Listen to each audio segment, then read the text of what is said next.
അങ്ങനെ രാവിലെ 5 മണിക്ക് അങ്കത്തട്ടിൽ എത്തിക്കഴിഞ്ഞാൽ പിന്നെ ഒരു അംഗം തന്നെയാണ് ഇവിടെ. നമുക്ക് എന്തൊക്കെ പ്രശ്നങ്ങളുണ്ടെങ്കിലും ഡ്യൂട്ടിക്ക് വരുമ്പം അതെല്ലാം മറന്ന് ചിരിച്ചുകൊണ്ട് വരണം. അതാണ് എൻ്റെ ഒരു ഇത്.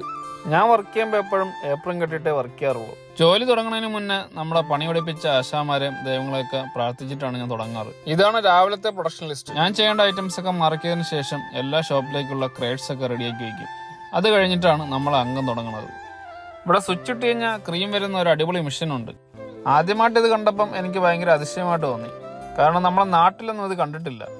വെറുതെ സ്വിച്ച് ഇട്ട് ആ ക്രീം വരില്ല കേട്ടോ, നമ്മൾ ആ കണ്ടെയ്നറിൽ ക്രീം ഫില്ല് ചെയ്ത് കൊടുക്കണം. എന്തായാലും സംഭവം അടിപൊളിയാണ്. ഇതുള്ളതുകൊണ്ട് പണി കുറച്ച് എളുപ്പമാണ് ഇവിടെ. അങ്ങനെ എല്ലാം സെറ്റ് ആയതിനു ശേഷം ഗ്ലൗസ് ഒക്കെ ഇട്ട് നമ്മൾ ഓപ്പറേഷൻ തുടങ്ങാനുള്ള പരിപാടിയാണ്. ഇതിവിടെ ഉണ്ടാക്കുന്ന ഒരു ഹോം മെയ്ഡ് ജാമാണ്. സ്ട്രോബെറിയും റാസ്ബെറിയും എല്ലാം കൂടി ഇട്ട് ഒരു അടിപൊളി സാധനം. ഇനി ഇതൊഴിച്ചിട്ടാണ് ബാക്കി പരിപാടികളെല്ലാം ചെയ്യുന്നത്. ആദ്യം ഞാൻ ഉണ്ടാക്കുന്നത് സ്വിസ് റോളാണ്. ഇവിടെ ചോക്ലേറ്റ് സ്വിസ് റോളും ഉണ്ട്, വാനില സ്വിസ് റോളും ഉണ്ട്. രാവിലെ 5 മണി മുതൽ 8 മണി വരെ ഫ്രഷ് ക്രീമിൻ്റെ വർക്കാണ്. പിന്നെ 8 മണി കഴിഞ്ഞാൽ അരമണിക്കൂർ ബ്രേക്ക്. അത് കഴിഞ്ഞിട്ട് പിന്നെ ബട്ടർ ക്രീമിൻ്റെ വർക്ക്. അങ്ങനെയാണ് ഇവിടുത്തെ ഒരു വർക്കിംഗ് ഷെഡ്യൂള്. അങ്ങനെ സ്വിസ് റോളെല്ലാം ഞാൻ റോൾ ചെയ്ത് വെച്ച് ഇനി കട്ട് ചെയ്ത് പാക്ക് ചെയ്യാനുള്ള പരിപാടിയാണ്. സ്വിച്ചിട്ട ക്രീം വരുന്ന മിഷുള്ളതുകൊണ്ട് കുഴപ്പമില്ല.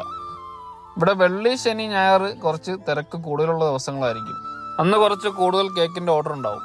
ഞാനിപ്പോൾ ഈ വീഡിയോ എടുക്കുന്നത് ഒരു തിങ്കളാഴ്ച ദിവസമാണ്. തിങ്കൾ, ചൊവ്വ, ബുധനൊക്കെ വലിയ തിരക്കില്ലാത്ത ദിവസങ്ങളാണ്. അങ്ങനെ സ്വിസ് റോൾ എല്ലാം റോൾ ചെയ്ത് അതിഞ്ഞ് ഡെക്കറേറ്റ് ചെയ്ത് പാക്ക് ചെയ്യാനുള്ള പരിപാടിയാണ്. ആദ്യം സ്വിസ് റോൾ റോൾ ചെയ്യും. പിന്നെ ഫ്രഷ് ക്രീം വെച്ച് പൈപ്പ് ചെയ്തിട്ട് അതിൻ്റെ മുകളിൽ സ്ട്രോബെറി ഗാർണിഷ് വയ്ക്കും. പിന്നെ അതെല്ലാം പാക്ക് ചെയ്ത് ലേബൽ ഒട്ടിച്ചിട്ട് നേരെ ക്രേറ്റിലേക്ക് വയ്ക്കും. ഈ ഒരു പാക്കറ്റ് സ്വിസ് റോളിന് ഇവിടെ 8.25 യൂറോയാണ്. അങ്ങനെ സ്വിസ് റോളിൻ്റെ പരിപാടി കഴിഞ്ഞാൽ അടുത്തിനി ഞാൻ ചെയ്യാൻ പോകുന്നത് ഗാത്തോസ് ആൻഡ് ലോക്സ് ആണ്. ഇവിടെ നമുക്ക് 3 ടൈപ്പ് ഗാത്തോസ് ആൻഡ് ലോക്സ് ആണ് ഉള്ളത്. Strawberry, mandarin, black forest. നമ്മുടെ നാട്ടിലെ റെസിപ്പി ആയിട്ടോ ഡെക്കറേഷനായിട്ടോ ഇവിടെ ഒരു ബന്ധവുമില്ല. ഇവിടെ എൻ്റെ എല്ലാം ഡിഫറെൻ്റ് ആണ്. അങ്ങനെ എല്ലാം സെറ്റ് ചെയ്തതിന് ശേഷം എല്ലാം ക്രേറ്റിലൊക്കെ അടുക്കി നേരെ കോൾഡ് റൂമിൽ കൊണ്ടുപോയിക്കും. 8 മണിയാകുമ്പം ഡെലിവറി ഡ്രൈവർ വന്ന് ഇതെടുത്തിട്ട് പോകും.